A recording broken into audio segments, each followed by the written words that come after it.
My name is Blair Cochran. I teach physics at Melrose High School in Melrose, Massachusetts. I've been teaching about 22 years.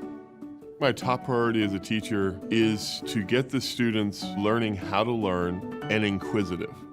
My classroom is full of students who learn in different ways, but having the ability to pull 3Doodler out and give it to a student and say, show me how you're understanding this, I think is a great advantage. Once they started using them, they realized how easy it was to use and how quickly they could do everything. And so they got very excited about it very quickly. Physics is a little abstract. You can't touch, you can't see everything.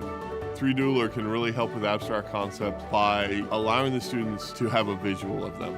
It gave them the ability to take something that was in their mind and represented how they wanted to see it. That moment when they get it is really cool.